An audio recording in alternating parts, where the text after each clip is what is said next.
Langkah-langkah audit manajemen Part 2. Audit terperinci atau lanjutan dan pelaporan.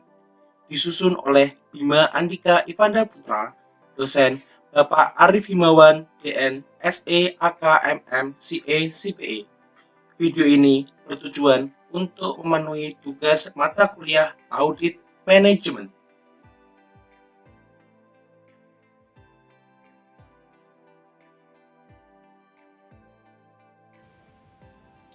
Hai semua, bertemu lagi dengan saya Bima Andika Ivanda Putra, NIM 1705520170. Saya merupakan mahasiswa Unisbank semester 6 yang mengikuti mata kuliah Audit Manajemen.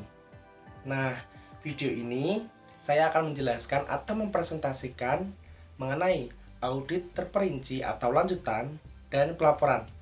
Sebelum kalian melihat video ini, maka kalian harus melihat video saya yang sebelumnya, yaitu mengenai langkah-langkah audit manajemen yang part pertama. Nah, yang kemarin saya menjelaskan yaitu mengenai audit pendahuluan, yaitu mengenai atau berkaitan yaitu pemahaman auditor terhadap objek audit. Yang kedua yaitu penentuan tujuan audit. Yang ketiga yaitu penentuan ruang lingkup dan sasaran audit. Yang keempat yaitu review atau penelaahan terhadap kebijakan atau peraturan yang berkaitan dengan objek audit. Yang kelima yaitu pengembangan kriteria awal dalam audit. Selain audit pendahuluan, saya juga menjelaskan mengenai review terhadap pengendalian intern, yaitu meliputi pernyataan tujuan, rencana perusahaan, kualitas dan kuantitas SDM yang memadai, kebijakan dan praktik yang sehat. Yang terakhir yaitu sistem review yang efektif. Nah, maka kita akan pelajari setelah ini yaitu audit terperinci atau lanjutan dan pelaporan. Yuk kita simak. 1. Audit lanjutan atau terperinci. Nah, audit pada tahap ini yaitu audit lanjutan. Tahapan ini bertujuan untuk memperoleh bukti yang cukup untuk mendukung tujuan audit yang sesungguhnya yang telah ditetapkan berdasarkan hasil review atau penelaahan dan pengujian pengendalian intern atau manajemen. Jadi, pada tahap ini itu auditor harus mampu mengungkapkan lebih lanjut dan menganalisis semua informasi yang berkaitan dengan tujuan audit, sehingga pada akhirnya dapat disusun suatu kesimpulan audit dan dibuat rekomendasi yang dapat diterima oleh objek audit. Langkah-langkah audit pada tahap ini yaitu Yang pertama yaitu mengumpulkan tambahan informasi latar belakang. Nah, pada langkah ini itu menetapkan pada usaha untuk mendapatkan data yang lengkap atau lebih lengkap dalam menganalisis aktivitas yang diaudit sebagai dasar untuk pembuatan kesimpulan audit. Jadi, data yang dibutuhkan pada tahap ini itu juga mungkin diperoleh dari luar perusahaan yang memiliki relevansi. Relevansi itu sendiri yaitu hubungan atau sangkut paut atau berkaitan. Nah, jadi juga dapat dari luar perusahaan yang berkaitan atau berhubungan dengan kegiatan yang diaudit.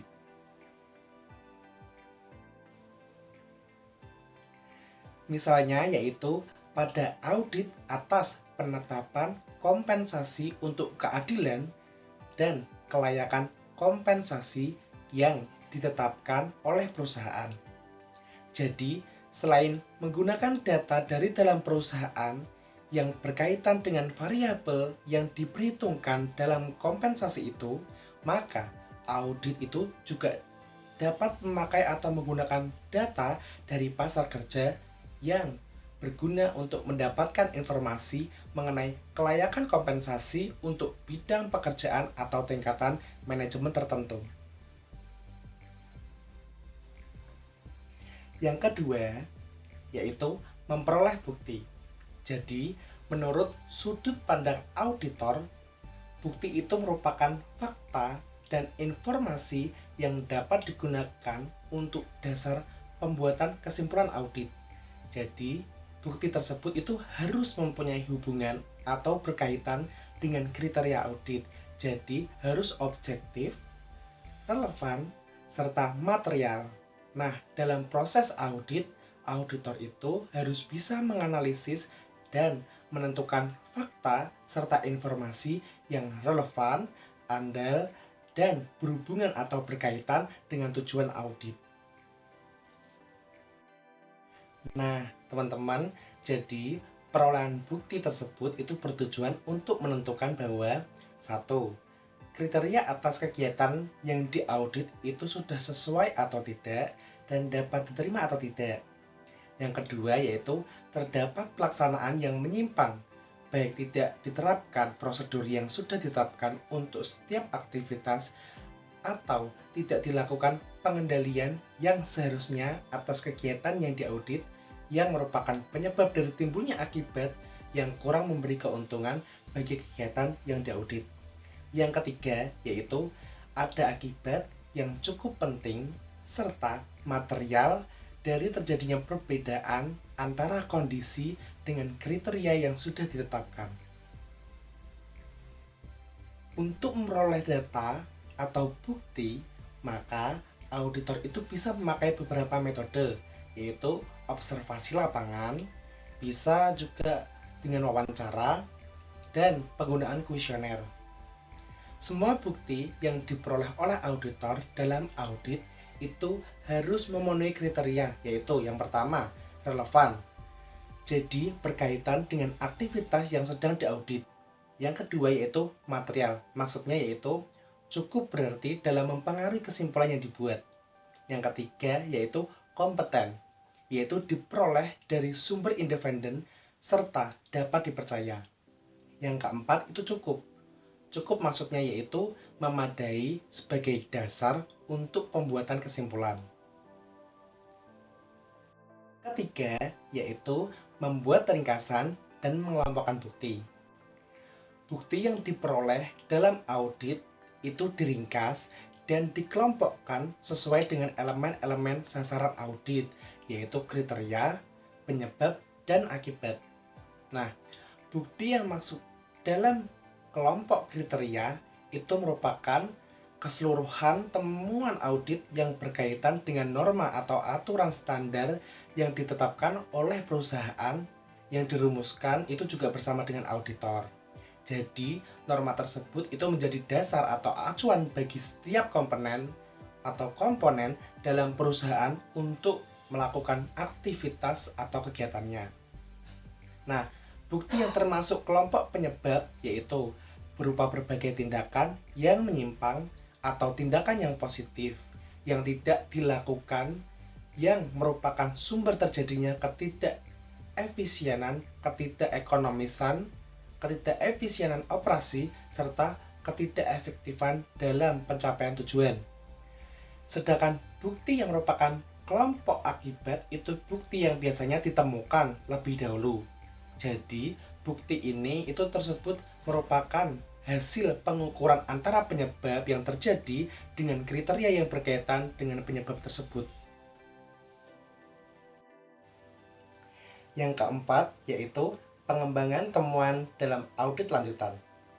Pengembangan temuan itu merupakan pengumpulan dan sintesis informasi khusus yang berkaitan dengan aktivitas yang diaudit, dievaluasi, dan yang dianalisis karena diperkirakan dapat menjadi perhatian dan berguna untuk pengguna laporan. Nah, dengan pengembangan temuan ini, maka akan diketahui secara lebih jelas mengenai adanya penyimpangan yang terjadi, penyebab terjadinya penyimpangan itu apa, dan akibat yang ditimbulkan dari penyimpangan tersebut itu apa, serta rekomendasi yang akan diberikan untuk memperbaiki penyimpangan tersebut.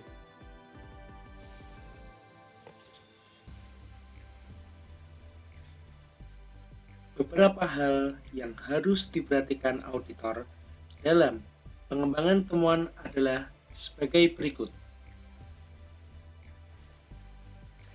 Beberapa hal yang harus diperhatikan oleh auditor dalam pengembangan temuan yaitu 1. Pertimbangan itu harus ditetapkan dengan situasi dan kondisi pada saat aktivitas tersebut itu berlangsung atau dilakukan, jadi bukan pada saat diaudit.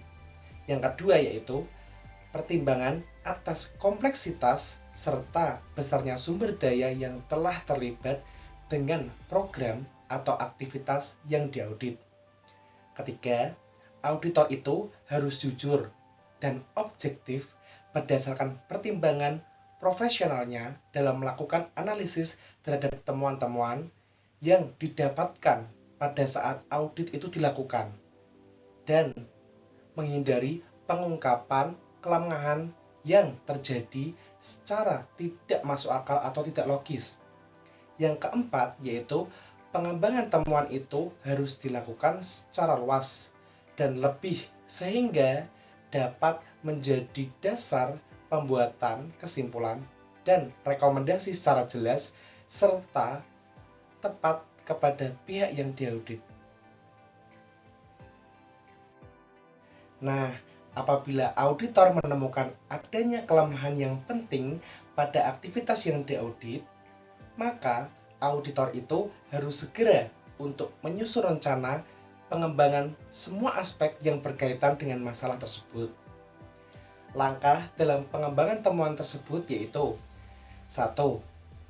Mengetahui batas-batas wewenang dan tanggung jawab pejabat yang terlibat dengan pelaksanaan aktivitas yang diaudit.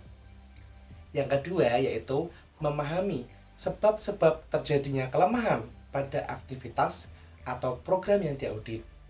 Yang ketiga yaitu menentukan apakah kelemahan tersebut itu merupakan kelemahan yang berdiri sendiri atau tersebar luas pada berbagai aktivitas yang lain. Yang keempat yaitu menentukan akibat dari kelemahan tersebut. Yang kelima yaitu menentukan rekomendasi atau sasaran-sasaran untuk perbaikan. Yang kelima yaitu perubahan luas dan arah pengembangan temuan. Informasi yang diperoleh selama pengembangan temuan mungkin mengarahkan perlunya untuk melakukan perubahan arah atau tekanan terhadap audit yang telah direncanakan, atau perlu dilakukan perluasan atau pengurangan terhadap ruang lingkup audit. Nah, untuk mengetahui perlunya perubahan tersebut, maka auditor itu harus mengawasi perkembangan hal-hal yang mungkin merupakan temuan. Dengan adanya pengawasan tersebut, maka auditor itu akan segera bisa mengambil keputusan mengenai bentuk kegiatan selanjutnya. Pengembangan temuan itu harus dilanjutkan terus selama temuan tersebut diyakini atau dipercaya telah memberikan informasi yang mendukung keakuratan kesimpulan audit. Akan tetapi, apabila temuan yang diperoleh tersebut tidak begitu penting dan hanya sedikit informasi yang bisa didapatkan untuk mendukung kesimpulan audit, maka audit tersebut harus dihentikan. Perubahan lain yang mungkin terjadi dalam pengembangan temuan yaitu menyangkut perlunya pengembangan informasi untuk semua lokasi atau tempat yang dipilih pada saat perencanaan audit. Nah, apabila hal tersebut terjadi, maka auditor itu harus dengan segera menyajikan atau hal tersebut kepada pihak yang diaudit. Jadi auditor itu harus menyajikan dan menyampaikan hal tersebut terhadap pihak yang diaudit. 2. Pelaporan. Pelaporan hasil audit itu merupakan bagian akhir dari proses audit manajemen. Nah, sebelum itu teman-teman, saya akan menjelaskan mengenai kertas kerja audit dan program kerja audit. Nah, yang pertama yaitu kertas kerja audit. Kertas kerja audit itu merupakan catatan-catatan yang dibuat dan data-data yang dikumpulkan oleh auditor pada saat melakukannya tugas audit. kertas kerja audit itu harus mencerminkan langkah-langkah kerja audit yang ditempuh, pengujian-pengujian yang dilakukan, dan informasi yang diperoleh, serta kesimpulan hasil audit. Nah, manfaat utama dari kertas kerja audit itu yaitu yang pertama yaitu sebagai dasar untuk penyusunan laporan hasil audit. Yang kedua yaitu sebagai alat bagi atasan untuk mereview dan mengawasi pekerjaan para pelaksana audit. Yang ketiga, sebagai alat pembuktian dari laporan hasil audit. Yang keempat, yaitu menyajikan data untuk keperluan referensi. Yang kelima, yaitu sebagai salah satu pedoman untuk tugas audit berikutnya atau audit selanjutnya.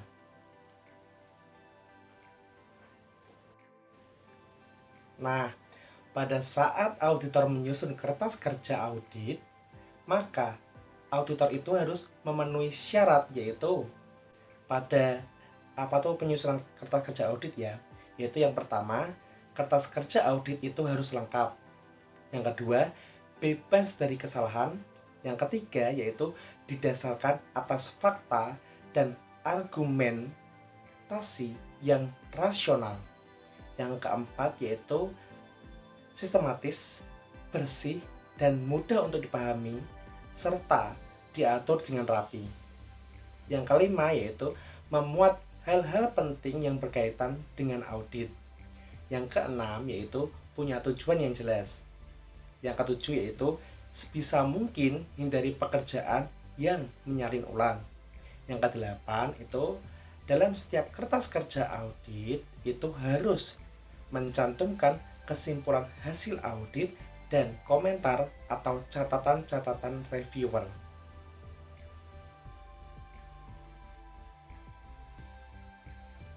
Bentuk dan isi kertas kerja audit.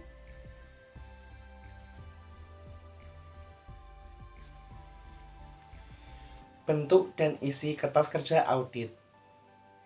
Bentuk kertas kerja audit pada audit manajemen itu lebih menetapkan atau lebih menekankan terhadap bagaimana menyiapkan temuan-temuan audit untuk digunakan dalam penyusunan laporan audit. Secara terperinci, bentuk kertas kerja audit pada audit manajemen yaitu 1. Pada sampul kertas kerja audit itu ditulis kertas kerja audit yang kemudian diikuti di bawahnya, yaitu terdapat nama objek audit. Nah, itu ditulis nama perusahaan atau unit yang diaudit. Di bawahnya lagi itu terdapat program atau aktivitas yang diaudit. Nah, itu ditulis program atau aktivitas yang diaudit. Di bawahnya lagi itu terdapat periode audit. Nah, teman-teman itu tulis periode program atau aktivitas yang diaudit. Yang kedua yaitu halaman pertama kertas kerja audit, yaitu daftar isi dari kertas audit tersebut. Yang ketiga yaitu halaman berikutnya secara berurutan, yaitu ada pertama, daftar simbol audit atau tick mark yang disertai penjelasan-penjelasannya. Yang kedua yaitu tembusan suratan audit, tembusan surat audit. Yang ketiga yaitu program kerja audit. Yang keempat yaitu kelompok-kelompok kertas kerja.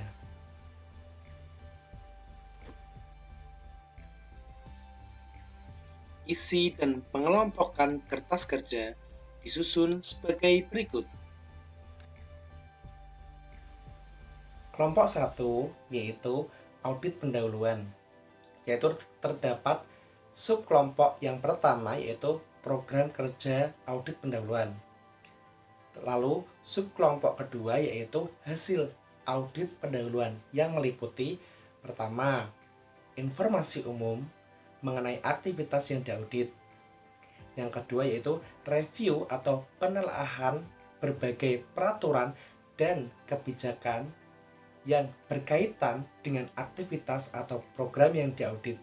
Yang ketiga yaitu ikhtisar hasil temuan audit pendahuluan.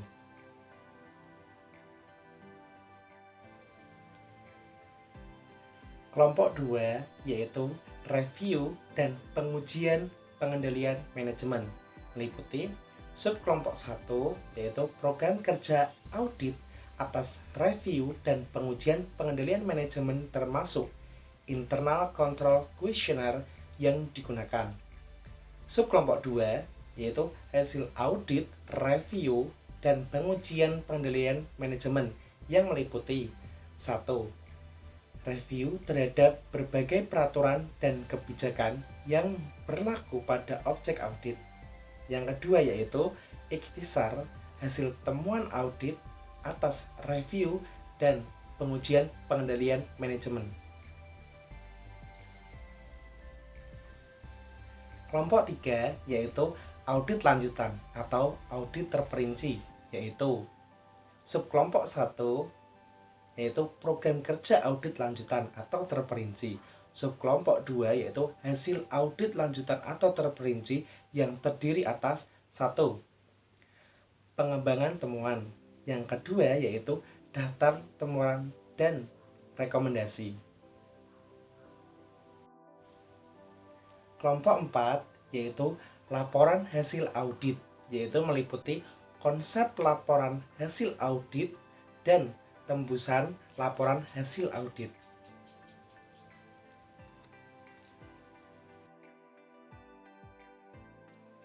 Pengorganisasian kertas kerja audit.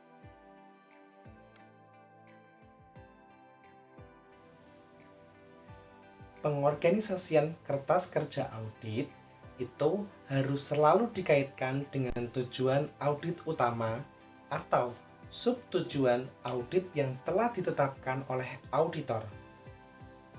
Maka dari itu, pengelompokan kertas kerja audit itu juga harus didasarkan pada sasaran utama atau subtujuan audit yang sudah ditetapkan atau yang telah ditetapkan. Nah, untuk mempermudah pengelompokan dan untuk menunjukkan dengan jelas hubungan masing-masing kelompok, maka dalam penyusunan kertas kerja audit itu perlu ditentukan sistem pemberian indeks dan sistem klasifikasi kertas kerja audit. Jadi, kertas kerja audit pada audit manajemen itu mengelompokkan bukti-bukti yang diperoleh sesuai dengan elemen tujuan audit. Oleh karena itu, setiap kertas kerja audit akan menyajikan temuan kelompok kriteria, penyebab, dan akibat, baik dalam bentuk temuan yang bersifat terperinci atau lanjutan, maupun kesimpulan untuk tiap elemen tujuan audit tersebut.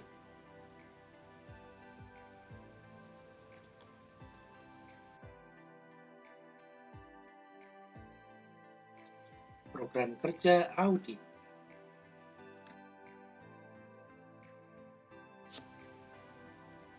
Program kerja audit itu adalah rencana dan langkah kerja yang harus dilakukan selama audit yang didasarkan pada tujuan dan sasaran yang ditetapkan serta informasi yang ada mengenai program atau aktivitas yang diaudit. Nah, setiap program kerja audit itu biasanya terdapat 4 hal pokok, yaitu 1. Informasi pendahuluan, 2. Yaitu pernyataan tujuan audit, yang ketiga yaitu instruksi-instruksi khusus, yang keempat yaitu langkah-langkah kerja yang memuat tentang pengarahan-pengarahan khusus pelaksanaan tugas audit sesuai dengan tahapannya, yaitu terdapat audit pendahuluan, review dan pengujian pengendalian manajemen atau intern. Yang ketiga yaitu audit terperinci atau lanjutan.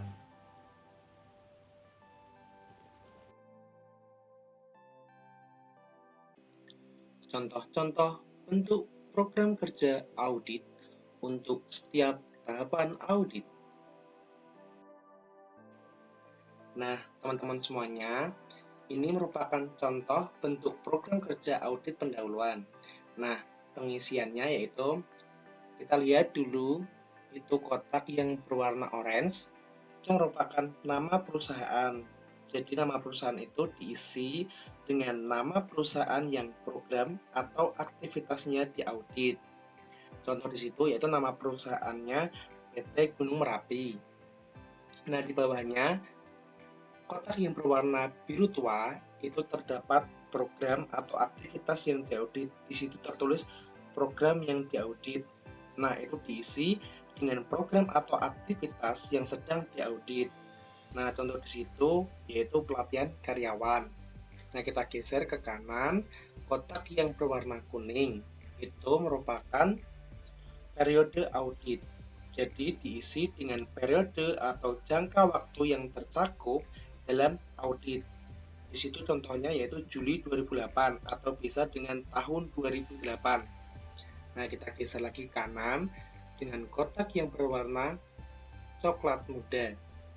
Itu merupakan nomor KKA atau nomor kertas kerja audit. Jadi itu diisi dengan nomor kertas kerja audit yang berkaitan dengan program kerja audit tersebut.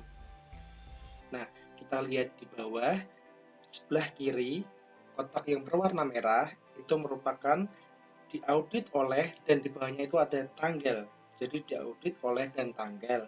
Nah, itu diisi dengan penyusunan atau penyusun program kerja audit tersebut dan tanggal selesainya program kerja audit tersebut disusun. Nah, kita lihat pojok kanan bawah itu kotak yang berwarna hitam itu tertulis direview oleh dan tanggal. Nah, itu diisi dengan nama supervisor audit yang menyetujui program kerja audit tersebut dan tanggal persetujuannya itu dilakukan kapan. Seperti itu. Nah, kita lihat kotak tujuan itu tertulis tujuan. Nah, itu diisi dengan tujuan dari dilakukannya audit pendahuluan. Misalnya, seperti mendapatkan informasi umum program pelatihan karyawan, lalu mengidentifikasi aspek manajemen dan berbagai masalah yang terjadi berkaitan dengan program pelatihan karyawan yang dilakukan PT Merapi, dan sebagai dasar penyusunan program kerja audit tahap berikutnya, yaitu pengujian dan review atas sistem pengendalian manajemen. Lalu di bawahnya terdapat langkah-langkah kerja di kotak berwarna biru muda itu. Jadi langkah kerja diisi dengan instruksi-instruksi kepada auditor untuk mengumpulkan informasi latar belakang program atau aktivitas yang diaudit, agar pengetahuan auditor tentang program atau aktivitas yang diaudit itu menjadi semakin luas. Nah, kita geser ke kanan, di kotak yang berwarna pink itu dilaksanakan oleh, nanti diisi dengan nama auditor yang ditugaskan melaksanakan audit pendahuluan sesuai dengan instruksi-instruksi yang tertuang dalam program kerja audit ini. Nah, kita geser lagi ke kanan, itu di kotak yang berwarna hijau itu waktu yang diperlukan. Nah, itu diisi dengan perkiraan waktu yang diperlukan dalam melaksanakan tahap audit pendahuluan tersebut.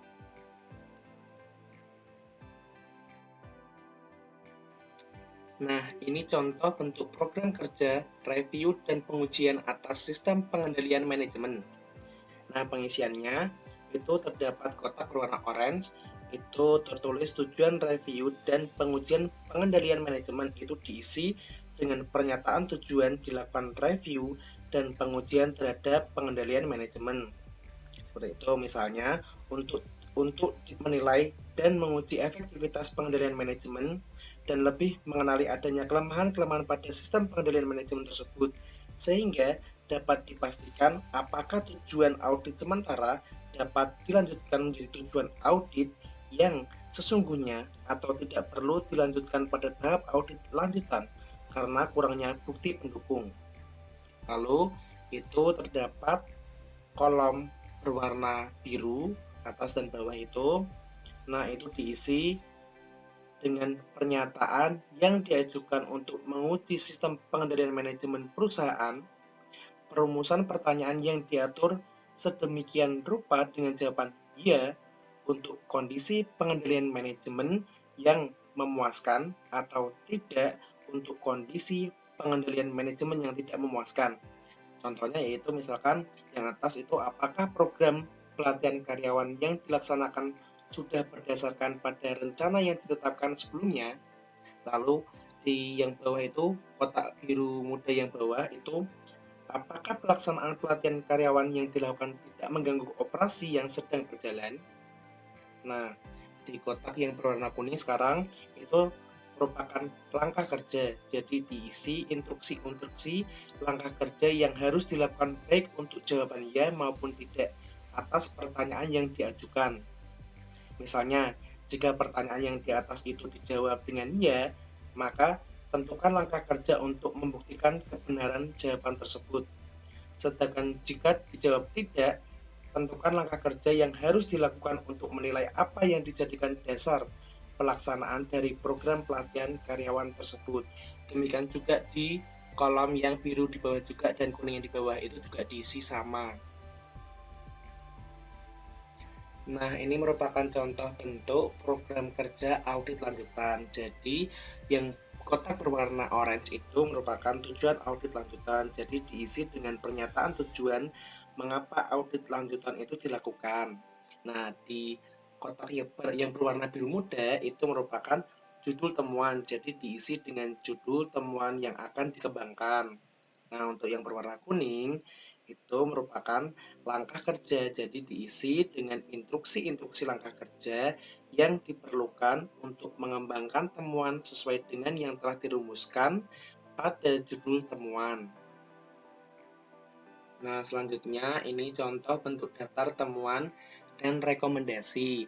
Jadi, itu ada kondisi, kriteria, penyebab, akibat, komentar manajemen perusahaan, tanggapan auditor, dan rekomendasi. Nah, pengisiannya yaitu di kolom berwarna orange itu kondisi diisi dengan keadaan yang dijumpai auditor yang masih memerlukan perbaikan. Nah, di kolom kriteria yang berwarna biru muda itu kriteria diisi dengan norma atau standar atau yang menjadi tolak ukur yang digunakan sebagai pembanding atau pengukur kondisi. Nah, penyebab kotak yang berwarna kuning itu diisi dengan penyebab terjadinya penyimpangan dari kondisi setelah dibandingkan dengan kriteria. Akibat kotak yang berwarna pink, akibat itu diisi dengan akibat dari kelemahan yang terjadi. Lalu, komentar manajemen perusahaan kotak yang berwarna hijau itu diisi dengan komentar pejabat yang berwenang terhadap program pelatihan tersebut. Lalu selanjutnya, tanggapan auditor. Itu kotak yang berwarna merah. Itu diisi dengan tanggapan auditor terhadap komentar pejabat yang berwenang berkaitan dengan kondisi yang terjadi. Lalu yang terakhir yaitu rekomendasi. Jadi diisi dengan saran perbaikan yang diberikan auditor kepada pejabat yang berwenang untuk memperbaiki kelemahan-kelemahan program pelatihan karyawan yang dilaksanakan di masa yang akan datang. Penyajian laporan audit.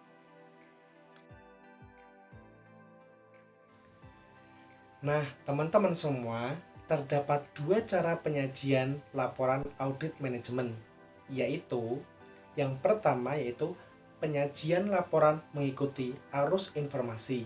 Nah, dengan cara ini atau dalam cara ini, auditor itu menyajikan hasil auditnya dengan atau dalam laporan berdasarkan informasi yang diperoleh sesuai dengan tahapan-tahapan audit yang dilakukan.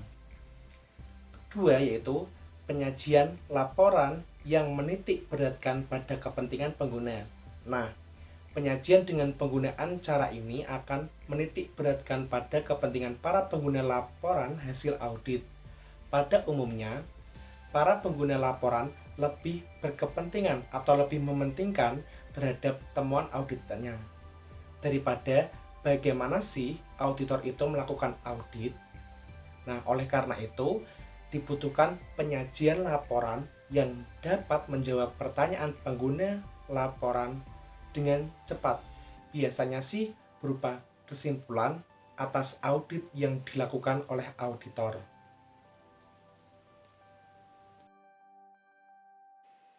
Contoh laporan audit manajemen.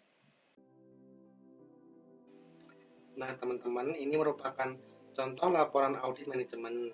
Jadi di situ ada tempat, tanggal, nomor lampiran perihal kepada direkturnya. Nah, itu kita fokus kepada hasil audit. Jadi ada bab 1, bab 2, bab 3, dan bab 4. Nah, bab 1 itu merupakan informasi latar belakang. Jadi, informasi umum tentang perusahaan dan program atau aktivitas yang diaudit. Jadi, pada bagian ini itu auditor harus mampu memberikan gambaran umum tentang tujuan dan karakteristik perusahaan serta program atau aktivitas yang diaudit, sifat, ukuran program, serta organisasi manajemennya.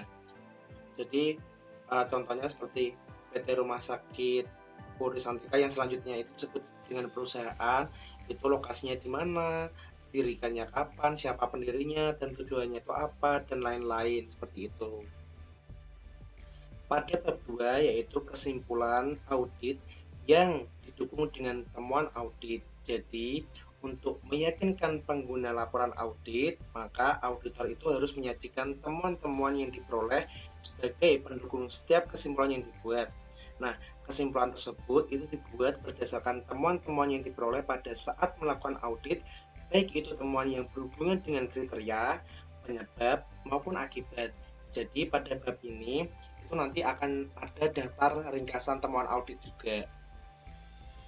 Nah, pada bab 3 itu rekomendasi.